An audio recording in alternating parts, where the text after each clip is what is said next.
동물병원을 지키는 자. 24시간 돌아가는 동물병원에서 바쁘게 일하는 주인공. 동물을 치료하는 수의외과 수의사의 이야기입니다. 따뜻한 마음으로 동물을 보살피고 대중과 더 가까워지기 위해 콘텐츠를 제작하고 급기야 웹드라마를 제작한 특이한 이력의 수의사의 이야기를 지금 만나봅니다.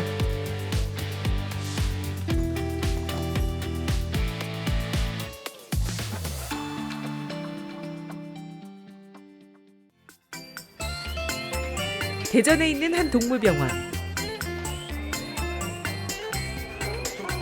아픈 반려동물의 발길이 끊이지 않고 있는 가운데 이 동물병원에 있는 사람, 동물을 모두 포함해서 가장 바쁜 일상을 보내고 있다는 주인공을 만날 수 있습니다.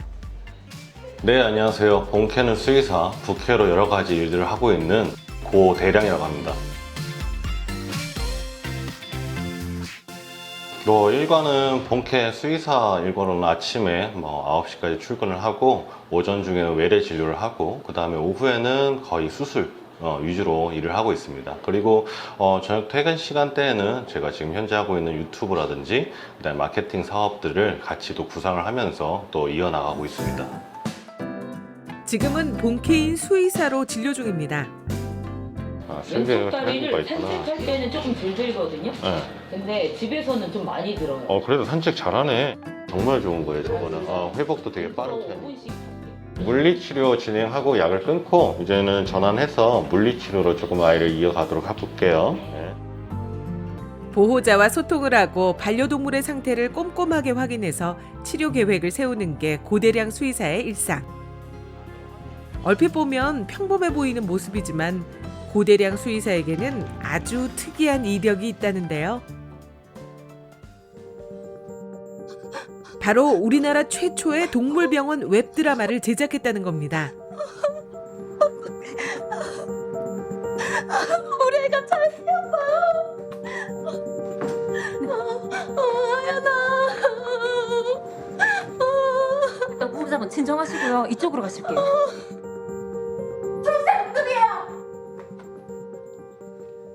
고대량 수의사는 1년 가까운 시간 동안에 자신의 시간을 쪼개서 동물병원 드라마를 만들었는데요. 드라마 제작 전반에 필요한 전문가들을 섭외하고 본인은 제작을 책임지는 동시에 수의학 자문을 맡아서 열정을 불태웠습니다. 한국의 의학 드라마는 다 나왔잖아요. 흉부외과, 신경외과 이런 사람에 관련된 의학 드라마 다 나왔는데 왜 동물병원에 관련된 드라마가 나오지 않았을까라는 의문을 좀 품기 시작했어요. 동물병원에 또 근무하는 수의사들도 그런 노고가 있거든요. 제가 이 부분을 어떻게 조금 알려드릴 수 있을까라는 고민을 좀 하게 됐어요. 그래서 나름대로 스토리텔링을 통해서 저 보호자님에게 공감대를 좀 이끌어 볼 수도 있고 제가 겪었던 이제 에피소드라든지 이런 것들을 다 어떻게 보면은 실화 바탕으로 해서 각본을 한 거죠. 그래서 각 화마다 메시지가 있어요. 아파트 앞에서 산책. 고대량 수의사가 제작한 웹드라마. 갑자기 응급 상황, 동물 유기와 학대, 안락사 등을 다루고 있습니다. 목줄은 하셨나요? 아니요, 집 근처라 금방 들어가려고 했거든요. 제 경험상 교통사고로 내원한 아이들은 보통 보호자들이 목줄을 하지 않아서였습니다. 이것 좀 보세요.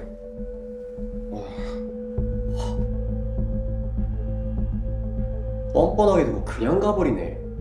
경찰 신고하죠. 경찰에 신고하긴 하는. 다양한 현실의 이야기를 녹여내면서 입소문을 타고 있습니다. 스토리텔링에서 사람들에게 반려동물이라는 부분을 좀 각인을 시키고 가족이라는 걸 또 각인시키고 또 사회적으로 조금 동물과 함께 더불어 갈 수 있는 올바른 방향을 조금 제시하고 싶어서 제작하게 되었습니다. 바쁜 일정 가운데서도 특별한 행보를 이어가는 고대량 수의사의 일상 다시 보기. 진료실에서만 진료가 이루어지는 게 아닙니다. 수의외과에서 근무하다 보니 수술 치료와 입원 치료를 받는 동물들을 계속 돌봐야 하거든요. 3일째 때 나한테 회진 시간. 그럼 내가 보호자한테 전화해서 허거리를 입에다 갖다 줘서 동물의 상태를 꼼꼼히 살피면서 수술은 잘 됐는지, 현재 상태는 어떤지 등도 확인해줘야 합니다. 가서 잡아주고. 보통 중증 환자, 그러니까 아이들이 보통 어려서 아픈 애들보다는 나이가 들어서 오는 노령견 환자가 많고, 그 다음에 외상, 교통사고라든지 크게 다친 애들이 좀 많아요. 그래서 시시때때별로 좀 아이들의 상태가 급변할 수 있기 때문에 조금 아이를 신중하게 좀 봐줘야 되고, 치료 상태, 호전도 막 이런 식으로 회복이 잘 되고 있는지, 혹시나 또 안 좋아진다면 그 안 좋아진 걸 빨리 캐치를 해서 보호자분에게 또 알려드려야 되고, 어떻게 보면 또 안락사 이런 부분들도 저희 병원은 좀 많이 하는 편이거든요. 그 뜻은 뭐냐면 거의 말기로 오는 애들이 많다는 거예요. 그래서 그런 아이들도 안타깝게 병원에서 이제 해결을 해야 되는 상황도 있고, 그래서 사실 되게 절박한 심정으로 오는 보호자님들이 많아서, 그래서 그만큼 좀 더 신경을 많이 써야 될 필요가 있어요. 수술을 잘 끝내고 수술 후 회복을 돕는 것도 수의사의 몫입니다. 디스크 수술하고 나서 이제 신경 회복을 도모하기 위해서 이제 레이저 재활 치료를 하고 있습니다. 이제 허리에 있는 근육 통증 이런 부분들을 치료한다고 보시면 될 것 같아요. 수술 예정 환자가 있어서 상담을 진행한 후 수술에 들어갔습니다. 고대량 수의사의 집도하에 이루어지는 숨막히는 수술. 반려견에게 비교적 흔하다는 양측 슬개골 탈구 수술과 좌측 십자인대 수술이 진행됐습니다. 모든 외과 수술은 신경 써야 될 게 사실 마취라든지 수술 중간에 아이의 바이탈 상태, 그 수술 기법에 대한 부분에 적용했을 때 괜찮은지 사실은 집중을 많이 해야 되는 상황이죠. 그 다음에 이제 수술했을 때 아무래도 사람과 다르다고 생각하지만 거의 매사 똑같다고 생각하시면 돼요. 항상 정교함을 가지면서 자세를 임해야 된다고 생각되어집니다. 긴장감이 흐르는 시간이 지나고 수술은 잘 마무리됐습니다. 수술 잘 끝내셨는데 혹시 기억에 남는 아이가 있나요? 뭐 수많은 환자가 있긴 한데 제 기억에 남았던 환자는 제 드라마에도 활용을 했어요. 그래서 어느 할머님이 오셨는데 키우는 강아지가 좀 노령견이었어요. 근데 이제 아이가 유방암이라고 해서 유선종양이라는 질환을 앓게 됐고, 그래서 유선종양이 좀 너무 많이 심하게 이제 이완이 돼서 이미 전이가 다 된 상태였어요. 그래서 더 이상 의학적으로 도와줄 수 있는 상태가 아니었는데, 그래서 유선종양이라는 진단명을 내걸고 설명을 드렸는데 할머님이 왜 이런 것까지 닮아가지고 라는 얘기를 하신 거예요. 순간적으로. 그러니까 할머님 본인도 말기 암이었던 거죠. 지금까지 버틴 것도 기적입니다. 하필 이런 것까지 닮아가지고. 그 상황에서는 더 이상 치료가 무의미하기 때문에 이제 안락사에 대한 부분을 이제 언급을 하고, 결국은 이제 오랜 고민 끝에 결정을 하셔서 안락사 상황도 같이 이제 보고 있었어요. 근데 안락사를 이제 진행하기 전에 이제 먼저 제 보호자분이 아이한테 얘기를 하는 거죠. 이제 아이한테 먼저 가 있어. 내가 곧 따라갈게. 그런 상황이 좀 기억이 많이 남아요. 제가 아무래도 모든 아이들 살릴 수 있는 건 아니기 때문에 그러한 상황에 직면했을 때 내가 뭔가 해줄 수 없을 때, 그런데 조금 답답함도 느끼고 뭔가 회의감도 느낄 때도 있지만, 아무튼 그 할머님이 가장 기억에 남고, 그 할머님이 부디 좀 건강하게 오래오래 사셨으면 좋겠다라는 생각이 듭니다. 잠시 후 한 고양이를 만나고 있는 고대량 수의사의 모습 포착. 환자로 온 동물을 대할 때와는 사뭇 다르죠? 이 고양이는 조금 특별한 인연으로 동물병원에서 지내고 있다고 해요. 행돌이 같은 경우는 유기묘 출신이었어요. 그래서 처음 만났던 인연은 아이가 뒷다리를 쓰지 못해서 제가 아는 지인이 이제 치료를 좀 부탁을 해갖고, 사실 이제 치료하다 보니까 정이 들어갔고, 현재로서는 다리가 아직은 불편하지만 그래도 잘 쓰고 있는 상태고, 한 1년 정도 저희 병원에서 이제 케어를 하고 있고. 행돌이 처음에는 아예 걷지 못했던 우리 행돌이가 얼마나 잘 걷는지 한번 볼까요, 한번? 가보자. 잘 걷네. 행돌이의 행복한 일상을 콘텐츠로 만들어서 유기묘에 대한 인식을 개선하고 싶었다는데요. 사람 좋아하고 애교도 많은 고양이 행돌이는 수의사님 덕분에 많은 사랑을 받는 중입니다.